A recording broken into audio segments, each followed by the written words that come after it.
Welcome to Leaving Nothing to Chance, your go-to podcast where we bring you insights from some of the most influential voices in small business and personal development. Each week, we dive deep into conversations with top thought leaders, authors, and business moguls from around the world, sharing their secrets to success and strategies for growth. Tune in for exclusive content that will inspire, motivate, and equip you to take your journey to the next level. This is Leaving Nothing to Chance. Well, hey, folks, this is going to be a lot of fun. Young man that I met, I hope you don't mind me saying young. He's 23, Mr. Kobe Zen down in Houston, super successful young entrepreneur in the real estate industry. And Kobe, how are you today? John, I'm doing great, man. Thank you so much for having me on your show. And I'm really excited to be here just because I've listened to some of your podcasts as well on some of your shows. And I think it's really interesting what you do. And I'm ready to add some value however I can and share anything that can be helpful.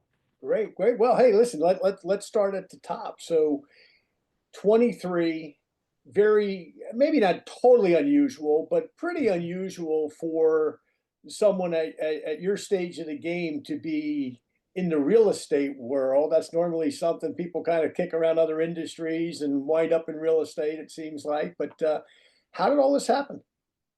Yeah, that's such a good question. I think you're right in that I guess in this day and age it's not so uncommon anymore. You see like 18-year-olds who just yesterday I heard about an 18-year-old who owns apartment complexes, right? So that's, it's starting to kind of affect a lot of people, I think, this industry in real estate. But where I started was I graduated high school back in 2019. It was May of 2019, and just right before then, like all throughout high school, I was wanting to be an entrepreneur. I wanted to run my own business and be self-employed essentially. So I was trying some different things.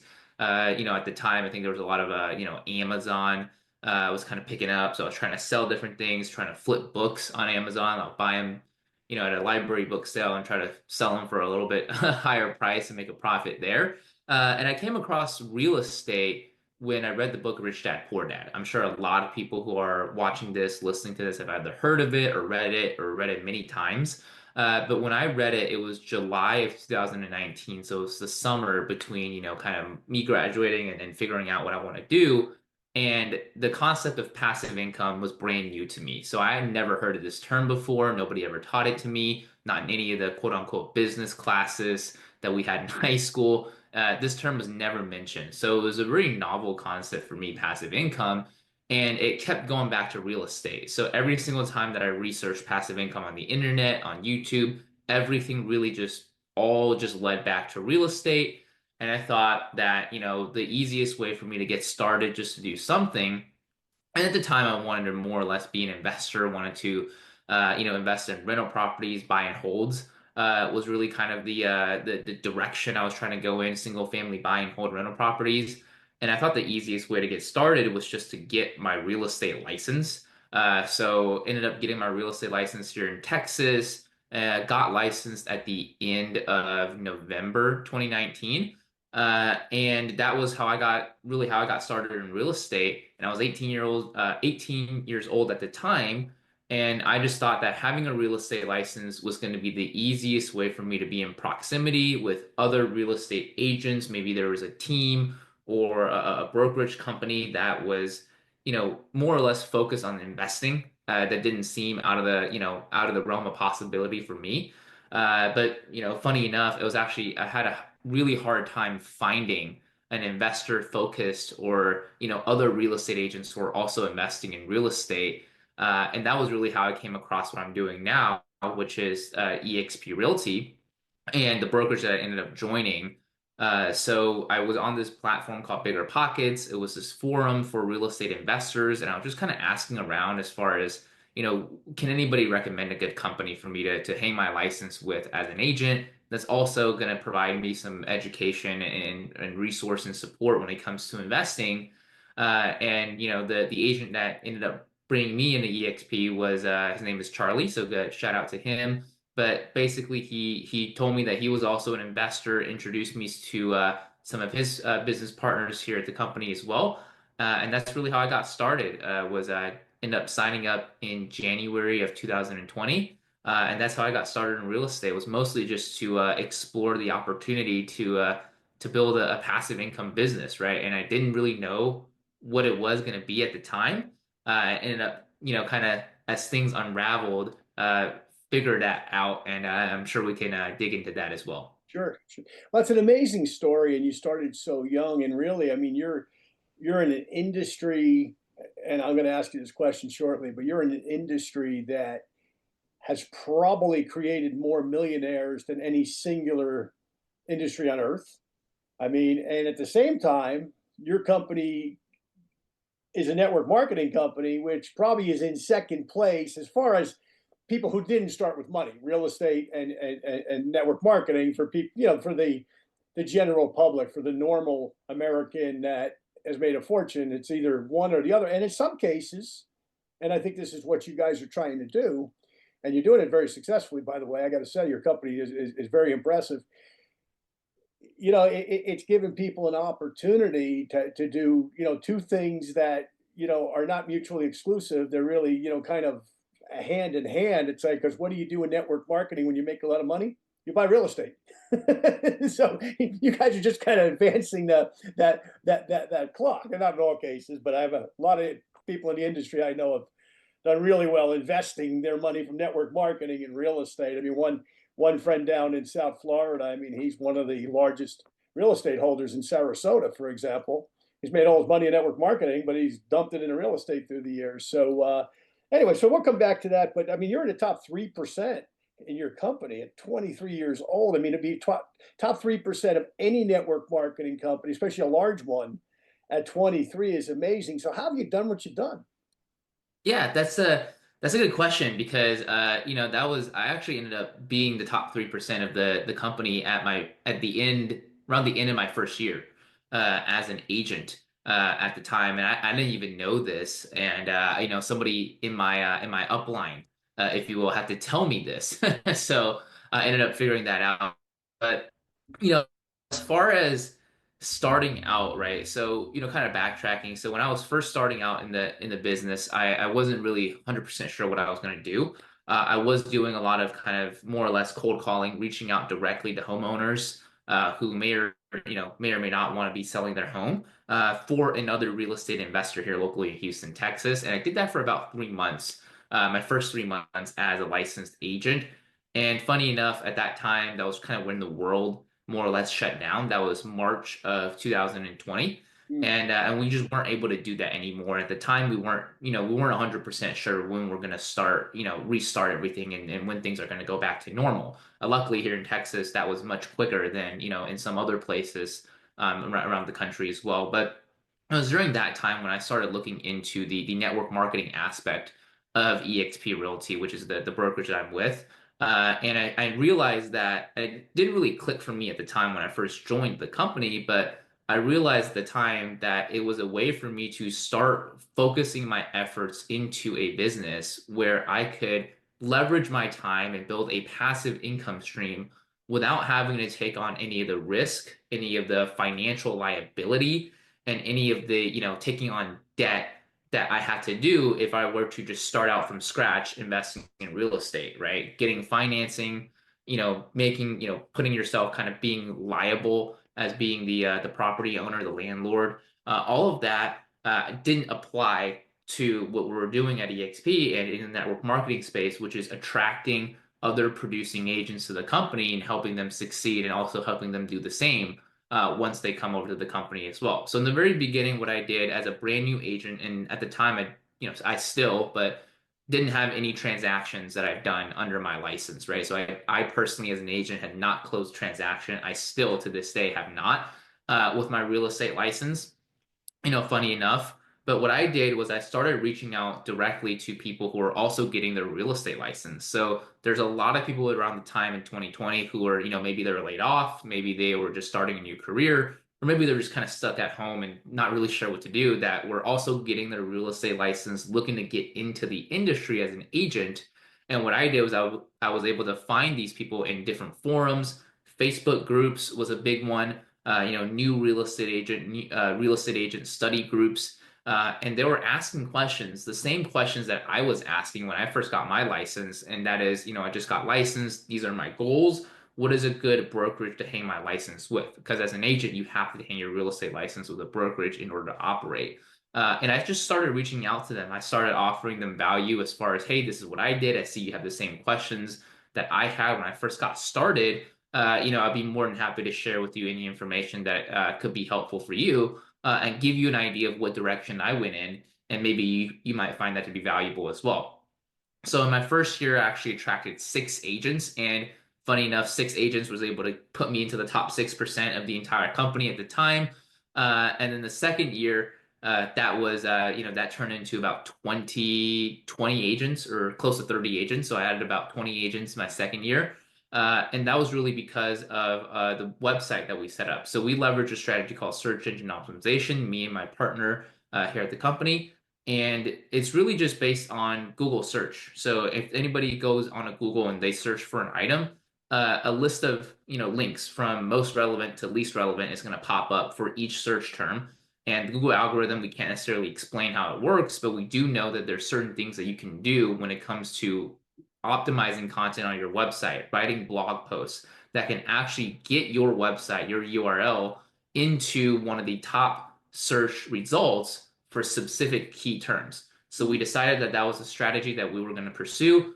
We worked on it pretty much for a year back in 2020. And then ever since then, we've been attracting, pretty consistently 2 agents a month from them just coming directly to us based on search results that our website is actually showing up on Google, and currently now sitting at about 70 agents or so across 22 different states here in the US. And that was kind of still growing from there.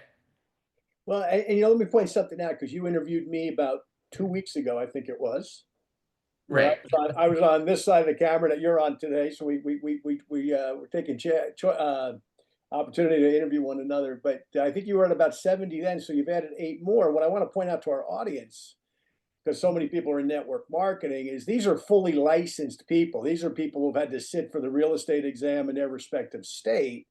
So when you grow 8 agents in, I think it's less than 2 weeks. I got to look at my calendar that you interviewed me. So that's amazing. That's just, you're doing a lot of things right when you're attracting, people who are sitting for the real estate license and joining your company and your respective group in it. So let me come back to something. I got to ask you this question.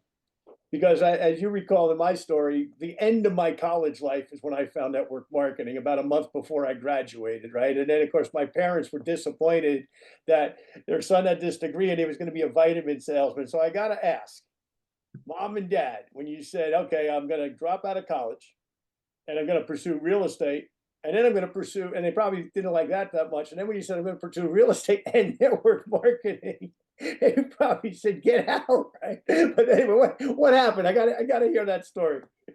Yeah, that's pretty funny because the beginning I was just kind of, and it was a weird time as well, right? Because I started really doing this back in 2020 and schools were more or less shut down. So all the, classes were on Zoom. So I did about a semester in college. I would say I think maybe no I no I did about a full semester in college now that I'm remembering, but all of it was online, so it was 100% Zoom. We weren't going to the actual college campus. I got accepted in the college, and I was enrolled, but ended up dropping out, and it was the time it was when I dropped out, it was 2022. So at the time, I had, I think, close to 40 or so agents in my group already. So there was a proof of concept, right? So when I first started, I was getting my real estate license, jumping into the industry, and I was still going to be in college, right? So from my family's perspective, it was all right. So you're still going to do what you, I guess, set out to do, but you got your real estate license, and you were still able to kind of continue to get real world experience and build a business, but you're still enrolled in college, right? So there wasn't sacrificing one or the other. And then by the time in 2020, a lot of things were changing. A lot of, I think, people's opinions on on just previously accepted philosophies and ideologies were changing as well. In 2020, I'm sure a lot of people remember that time. It was really a chaotic time, for everybody, I think. And it was really during that time that my family, my parents' perspective changed as well when it comes to traditional education and college education. So my mom, she's a very highly educated individual. She has a PhD in biology, but she finds herself not necessarily using that, and finds herself in many positions throughout her life where she's very unhappy in that, and didn't necessarily see a correlation between that high level of education and the actual success that she was hoping for when it comes to financially and career wise as well. So there was a lot of shifting there, and really, by the time that I was dropping out of college, but back in 2022, it was almost unceremonious, because I just stopped signing up for classes. And at the time, and basically, it was just kind of explaining the fact that, it's been a year, we paid money for college, and I'm just sitting on Zoom every day. And it was the point when I realized that I really, really didn't need college was I ended up, so with network marketing, right? We all understand kind of in the industry that there is these presentations that we do for people who are interested in learning more about the business model. So we had the same presentation here at EXP. We do these now currently once a week, but at the time it was twice a week. And I remember I was sitting on these presentations pretty much every week, learning presentation skill sets from my upline partner. And I was learning these skill sets and I was picking up things right and left. And then I almost like I didn't even realize I was doing this, but we also had a project, I guess, in one of our college classes where we had to make a presentation on a specific, a company, right? It was one of our business classes. And I found myself using skill sets that I was learning in my actual business on these presentations that I was sitting on every week and applying it to a college project that I had to do. And I realized that that didn't make any sense. One thing that I was doing wasn't serving the actual thing that I was trying to accomplish at all. And that was when everything started to click. And that was when my family was pretty much more or less on board with me not going to college anymore, because, it really just didn't make sense to continue pouring money into something that was really not going to give a return on investment. So, and I think that's kind of across the board. I think more people are realizing that as well. Younger people are looking to build their own businesses, or even finding careers without having to get college degrees. Now with AI and everything kind of in this space, there's really a lot that a young person can do without needing to get a traditional education. And really, the point of that is spending the money and the time and the effort to do that as well. So that's kind of the point we're in today. And then funny enough, my mom, who I mentioned has her PhD in biology, she's also in the process of getting her real estate license and her insurance license as well. So There you go. Well, hey, listen, sometimes it takes our kids to teach us something. I think I shared with you, my son taught me, it's funny we talk about Google. My son taught me about Google about 4 years ago. He started in my company using Google. And I was like, that's not going to work. And he said, well, let me try it. And all of a sudden it was like, same thing. He started having success with Google ads. And it was like, wow, this is a whole different world. So sometimes it takes your kids to teach mom and dad stuff. So let me ask you a few other questions. What are realtors doing wrong right now? oh yeah, there's not much that realtors are doing right as of today, and that's just a joke. But yeah, so I think the biggest issue for real estate agents that are not finding the success that maybe they're hoping for is they're not treating their business as if it is a business. And that is the single most important thing that we've seen new agents, or really agents who've even been in the industry for a while, not succeeding, is that they're hoping for business to come to them instead of blocking time and really being disciplined with their time every single day or every single week to go out there and participate actively in business generating activities, whether if that is going out there door knocking, cold calling, going into networking events intentionally, not just kind of going out and hanging out and having a lot of drinks, right, and having a good time, right, whatever that might be. Or in a kind of more or less more advanced version of that is creating content, right? Real estate agents who are really crushing it these days are building their brands on YouTube, and they're building their brands on social media on the side as well. So YouTube is also a search engine based platform, very similar to Google.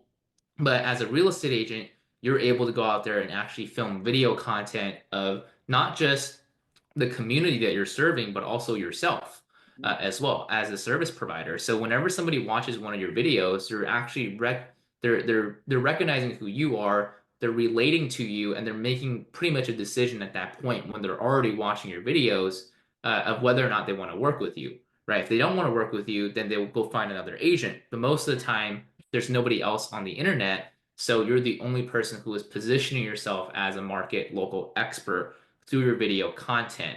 And then pretty much by the time they even reach out to you, as an agent to help represent them, they already know everything about you. You don't have to convince them. You don't have to persuade them to work with you. You don't have to try to tell them about your value proposition.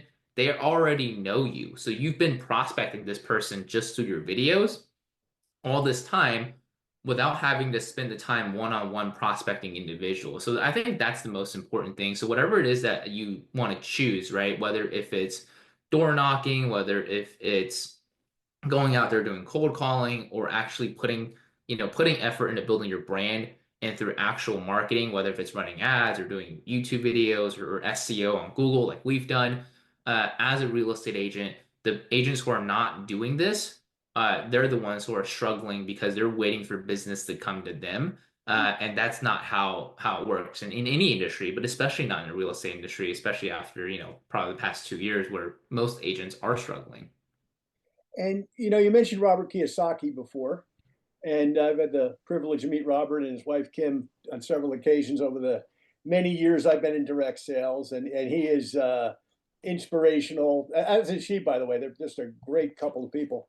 I haven't seen them in a long time, but let's come back to that for a minute, because Rich Dad Poor Dad, I think it's almost like the entrepreneurial Bible, if you will, because it just simply spells out the difference between people who work for other people and people like you and I that work for ourselves. And even though neither thing's easy, the outcome for someone working for themselves is traditionally a lot better. But you read that book at a very young age. Tell me what in that book got you where you said, okay, this is what I'm going to apply, and you've done it so successfully.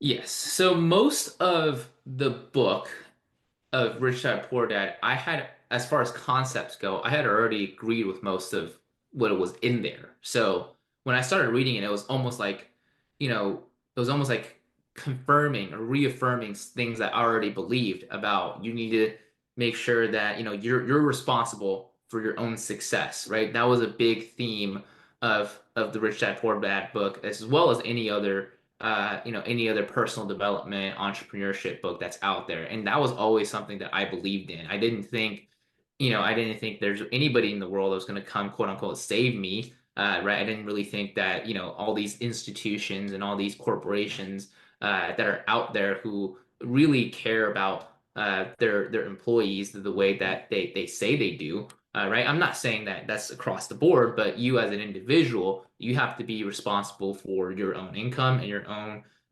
own success as well. So that really spoke to me. But also, it was that quadrant that I'm sure anybody who's ever read the book that was so popular and that spoke to me as well, because most of the people were on the wrong side of the quadrant instead of the correct side of the quadrant. And for me, the thing that really clicked was I always wanted to be a self-employed individual before I read that book. So I always thought if I was working for myself, that was going to give me ultimate freedom. So I was actually, my mindset, on the wrong side of the quadrant, because I was on that S quadrant, right? And that was really kind of what opened my eyes. Was there's this whole other side where if you create the right systems, put the right people in place, then you can have an actual business where it's generating you income every single month without you having to be the sole provider and the sole operator in your business. And that was really kind of what drove me into pursuing what I'm doing now here in real estate. Because before, self-employed individual, that's what a lot of real estate agents are. Even very successful ones, top producing agents, they're self-employed. If they can't work, they can't show homes, if they can't go on listing appointments and close deals, they're not getting any income.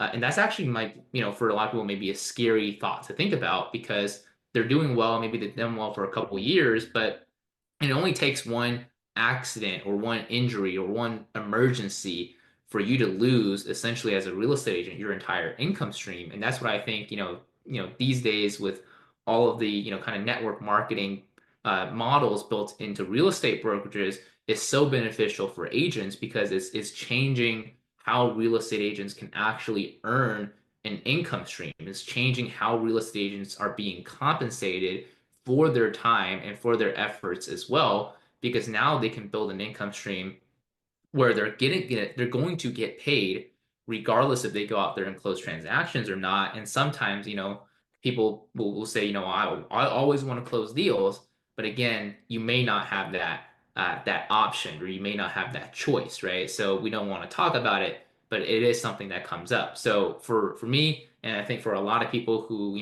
maybe are familiar with the concept or not familiar with the concept, you want to move from the S quadrant, right? There's a lot of entrepreneurial people out there who are stuck in that S quadrant, and you want to change your mindset and go to that B quadrant of being a business owner, right? And building on a system instead of just solely relying on your own efforts. Wow. Yeah. Well, you don't have to sell me on that, but that makes total sense. And you got it obviously with what you're doing. So let me ask you a few other questions. Let's talk about your habits. Okay. Now, you obviously are a disciplined person because you wouldn't be at 23 kicking butt the way that you are if you were out, running the town at night and doing all the silly things that some 23-year-olds probably are still doing. I don't know. At 23, I wasn't either. I was like you. I was, laser focused, but some 23-year-olds aren't, as we both know. But what good habits have helped you become successful? Yeah. So one of the biggest habits I would say is just consistency. So for a lot of people, they, in any business, in any industry, they're not staying consistent enough with the fundamental activities that they need to be doing in order to not just create success, but wait for it to actually run its course and also maintain it as well. So, in network marketing, I'm sure everybody who is familiar with the industry or is in the industry understand that there are team meetings and team presentations that happen every week, regardless if they're in person or online, right? So for a lot of people, that is a very, something that you get very excited about in the beginning of the business, right? You're attending team meetings for maybe the first couple months or the first year that you're in the business, and presentations. You're going to them consistently. But then as you start maybe making some sales and start building up a team, then you start falling off, right? And then you start maybe, kind of enjoying the rewards, right? And there's nothing wrong with enjoying the success that you have, but you have to make sure that you have some type of anchoring point in your weekly schedule, in your daily schedule, where you can always go back to and keep, basically reminding yourself of how you got started, the fundamental foundation skill sets that really got you to the point that you're at right now, and will continue pushing you forward. So for me, we have a weekly call on Mondays, which is a team group mastermind coaching call. Ever since I joined this company, so it's about 5 years ago now, I go to every single Monday call every week, and I'm there. And this has been something that I've been doing consistently across five years worth of time. And also the same goes for the weekly presentations that we do, where we explain the business model to interested agents. I'm most of the time, as far as now, I will have at least one guest that I'm bringing to these calls every week. But even on weeks where on days that I don't have a guest, I make sure that I'm present, that I'm there, that I'm getting myself the information, I'm getting the updates, catching what's happening with this company. Because as as we all know, across 5 years or even 10 years, there's different things that are going to change within your business model. Maybe not fundamentally, maybe not foundationally, but there could be new updates, new things that are added, new programs, and you want to be familiar with these things if you want to really truly be successful in promoting the opportunity that you're going out there and promoting to other people as well. So I made an effort to be on these calls every week. Now, it's not a massive commitment, right? It's not like an 80-hour commitment per week. Really, it's a 2-hour commitment, but it's a 2-hour commitment that I've consistently stayed with across 5 years, and I plan to continue to do this until I've, really until the end of stepping out of this industry. I don't really see an end to this, maybe until the calls go away. But that's the anchoring point, and really what I attribute a lot to my personal consistency, because maybe just based on the when these calls fall on, which is a Monday, it helps me start the week off in the right mindset. It also helps anchor me back to the business that I'm working and focusing my time and energy on, because as we all know, things are going to happen in our life. We're going to get sick, we're going to get tired, we're going to have, bad things happen, we're going to go on, holidays, there's birthdays, everything comes up, right? And it's really, really easy to get distracted, Mhm. right? And really kind of fall off track. So if you have an anchoring point that is consistent, maybe it's every week, maybe it's every other week, maybe it's every day, right? Maybe you have a team, or even just maybe as a real estate agent who's not doing like a network marketing piece of it as well. Maybe you just have a team or a brokerage meeting every week, right? Maybe just for 15 minutes. You need to make sure there's something always there. I personally think this is something that needs to happen once a week. That's definitely what's worked for me, because I think that gives you enough time where you're not committing too much of your time into just kind of sitting there on a meeting and not actually doing activities. But but it's also consistent enough where you're not falling off track, right? Maybe you got sick, or whatever, and you're kind of not doing things for 2, 3 days, but then you go back to this meeting on Monday, and you're like, all right, this is what I'm focused on. It's time to get back on track, right? So that's been my biggest, I would say, habit, and what I attribute a lot to the consistency that I've been able to maintain across, I would say, now 5 years. Well, and I think that's a lot of reason for your success, frankly, is the consistency. Because obviously, I work with a lot of leaders, not only in my own business but in the industry. And if anything, they're all creatures of habit and repetition. So congratulations for doing that. But let's flip that question around. So what about a habit? You kind of said it in a way. People who aren't attending the call, they attend this week, and then next week, whatever, and then the next week they're sick, and then the next week they're going bowling, and then the next week is the Super Bowl, and then they get on a call, and then 3 months later, they're not on one. So you kind of said it from that standpoint. But is there another habit that you recognized in yourself or in people on your team that maybe aren't achieving as rapidly as you are, that you say, hey, Joe, Mary, if you stopped doing this and started doing this, you'd probably have a better result? Yeah, that's a great question, actually. So a lot of times it's hard for me, I think, at least personally, it's hard for me to like know what people are doing, right, behind the scenes. But that's what matters, right? It's what matters. It doesn't matter what people put on as far as a front, right, in front of the camera or on team meetings. It's really what matters behind the scenes, what people are doing. So I think a lot of times the habits that are taking away, and it will depend on the individual as far as what they're doing. But these are, in my opinion, these are kind of like health killing habits, right? Maybe you're spending too much time on your phone. Maybe you're spending way too much time in front of the TV, or maybe you're spending way too much time, just not focusing on your health. Whatever it is you're doing that is affecting you, not just kind of in the moment when it comes to your habits, but it's going to have a lasting or residual effect, right? When it comes to when it comes to your health and how you show up the next day. I think that's the most important thing. So there's a lot of people, I think, who aren't taking care of themselves, who aren't taking care of their mental or their physical health. Um, Probably the worst habit that I can see people who are, especially in this day and age, who's going out, maybe on social media and just commenting or starting fights with people on their social media account, because it's kind of there's so many bad things happening all at once if you do this. Right, first you're exposing yourself to the public, right? You're showing your true colors, right? You as a business owner, your social media is an asset. So don't go out there and don't go out there and start fights, right? Whatever the reason may be, whatever your opinions are, don't go out there and start chewing people out just because they disagree with you. So that's the first thing, that it hurts you. The second thing is it does hurt your mental health, right? You carry that with you, who knows for how long, right? It could be months, it could be years, right? If you're doing this consistently. And thirdly, it does affect your physical health as well, because you're just sitting down on your phone or in front of your computer, commenting and maybe waiting for people to reply to your comments so you can give them back another snarky comment, right? So you're always kind of subjecting your physical self to that as well, and it's really, in multiple different ways. So that's like the three-headed monster. So if you're on social media and you're just scrolling, that's bad, but it's not as bad as if you were scrolling and then finding something that you disagree with, whether a comment or a post, and then going out there and writing a paragraph in response to that, because that is just a downward spiral, and it's really not worth it for you and for the people that you care about as well. It's amazing that you recognize that at such a young age, because I do notice sometimes people in our industry, they take the bait, especially right now. Such a political hotbed, right? With love Trump, hate Trump, right? Right. For tariffs, against tariffs, for this, for that.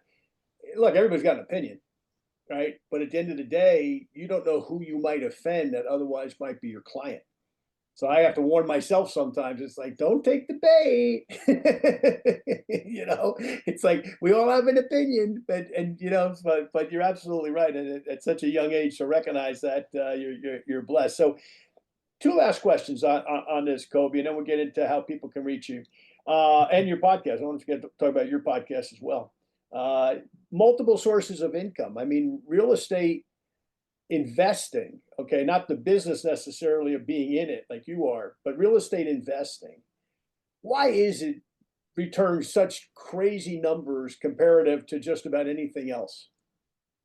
Yeah, it's very high leverage. So I think that's the most important thing, is that it is something that you can leverage debt, right? So I mentioned one of the reasons why I didn't get started was because of the debt servicing, right, in that space. But it's you have to figure out when you want to take on that piece of it, because that is an asset that you have, right? It might not be now, right? It might be later when you have more income coming in into your business, your main income stream, so that you can leverage the financing aspect of that, right? So there's this 30-year fixed mortgage, right? You can pretty much buy a house for 20% cash as a down payment, and be able to put a renter inside of your property for 30 years or 20 years, whatever, and build up equity. And that property is going to appreciate over time, because that's just generally what real estate does.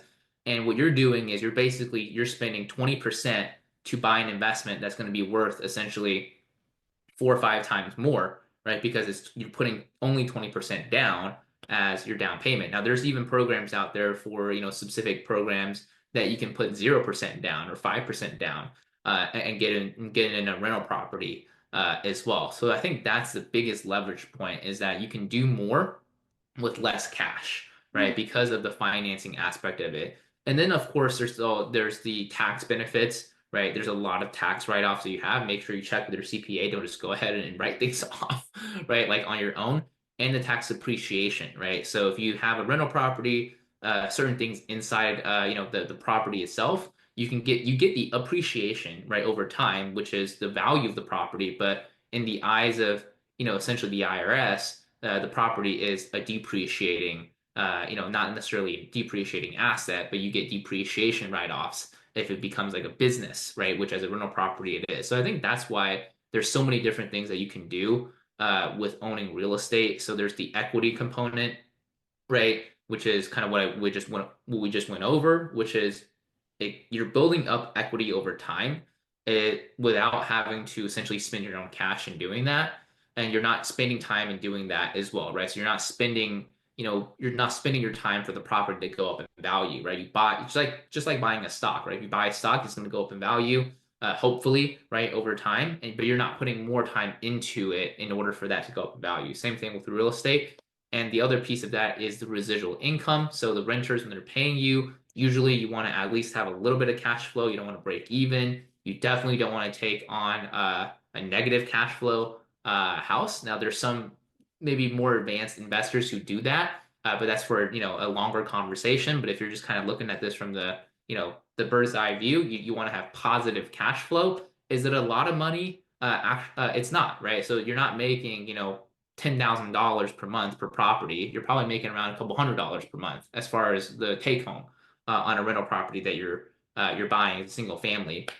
But once you've done that, right, that's cash flow that's coming in as you're building up your equity as well. So that's why I think real estate is so powerful. But there's also so many different real estate investing strategies for different people who are in different stages of their life and their business to get into.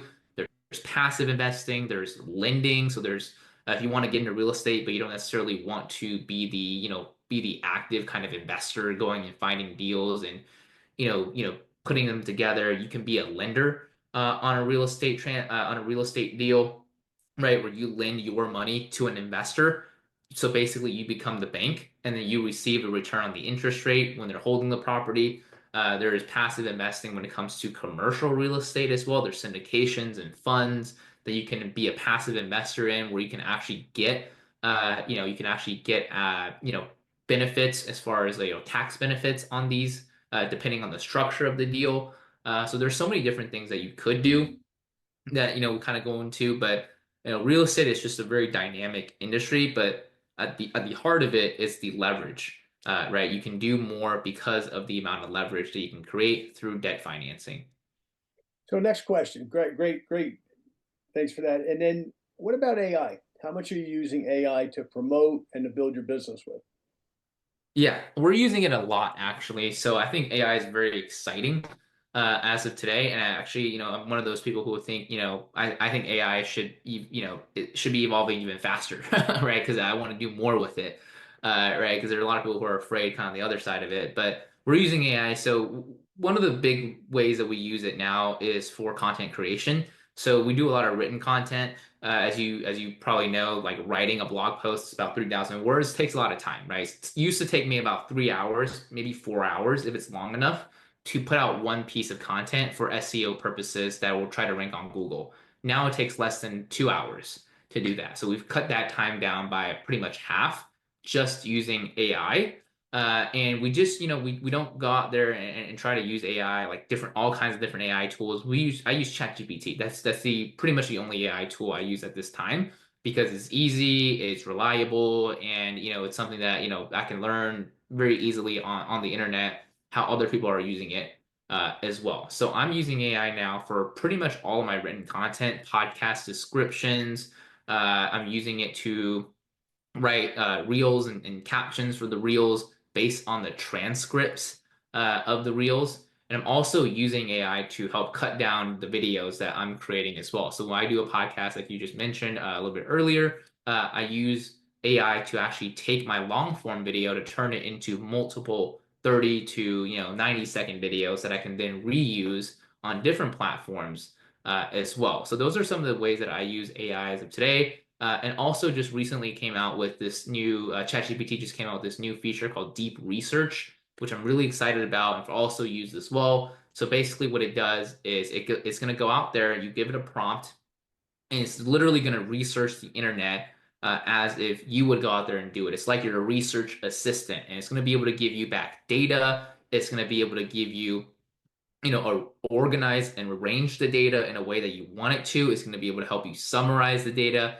and give you the key points. So I'm using it now to basically research information that could literally take me hours or days in the past to find this information. And now it's giving me that information in about 15 minutes or less.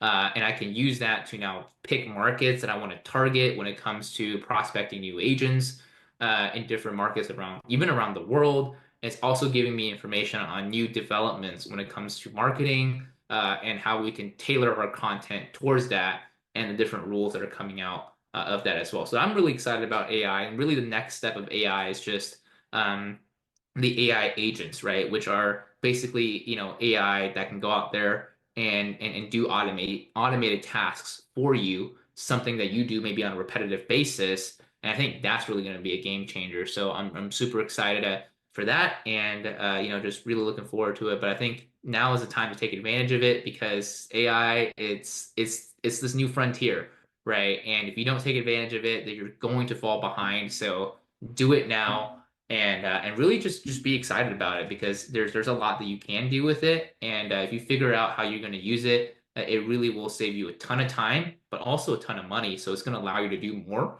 in less time and for cheaper as well. Yeah, great, great. Tell everybody about your podcast.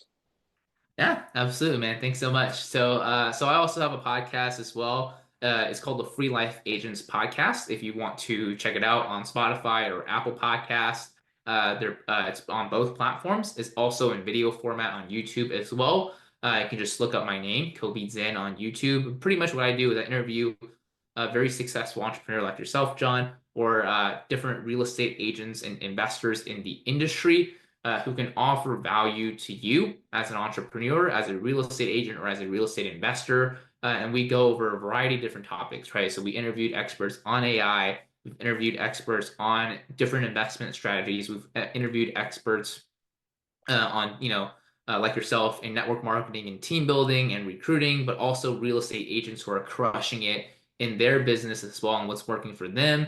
And we do this every week. So new episodes come out every Tuesday, but just go check it out if you guys are interested in, finding a little bit more content to kind of plug into your exercise routine, your runs, your walks, right? Whatever you're doing on a daily basis. I love podcasts just because it's something that you can put in your ear and do something else at the same time as you're continuing to educate yourself and learn as well. So yeah, really appreciate it for allowing me to share that. Well, great. Well, listen, I enjoy your show. That's how we met. I listened to your show, and we met. Now we've become friends, and now we've interviewed each other, and I'm sure at some point either you'll be up in Dallas or I'll be down in Houston. We'll get a chance to really meet and talk more. But Colby, if somebody wants to reach you, whether it's for your business, whether it's just for some insights, whether it's for some advice, or even if they want to, buy a house or do a real estate investment and they want your guidance, how do they find you? Yeah, so the best way to reach me is I'm on all social media platforms. So I'm on Facebook, I'm on LinkedIn, I'm on Instagram. You can just find me just by searching my name. I don't think there's another person out there with the same first and last name as me. So it's just Kobe Zinn, Kobexin. You can look that up either on Facebook, LinkedIn, or Instagram. And just send me a message on either any of those platforms. And I will get back to you and I'll respond to any of these messaging platforms as well. Or if you guys want to check out our website, it's Agent Wealth Hustle. So agentwealthhustle.com. And that is the exact website that we've built 5 years ago back in 2020, where we are now ranking, I think, in the search results for, out of all the agents at EXP who are doing blogs. I think we're number one, or I think we're probably in the top 3, maybe even top 2 at this point, as far as search result engines goes as well. So go check out my content. But thanks so much, John, for giving the opportunity. Hey, it's always a privilege, my friend, and look forward to watching your career for many, many years. Because as we've talked about before, we started at about the same time in life in the direct selling industry. I'm obviously not a real estate guy, but so I love to watch what you're doing, and I know you're going to continue to just kick butt, take names, build around the world, and help a lot of people. More importantly, because at the end of the day, yeah, sure, we're in business to make money for ourselves, but we're also in business to bless other people, and you're doing a great job of that, my friend. So continued success. Thank you so much, John. Thank you, Kobe. Thank you for tuning in. Be sure to check back weekly for more exciting episodes. And don't miss Ink and Insight every Wednesday, where we celebrate iconic authors and dive into their impactful works.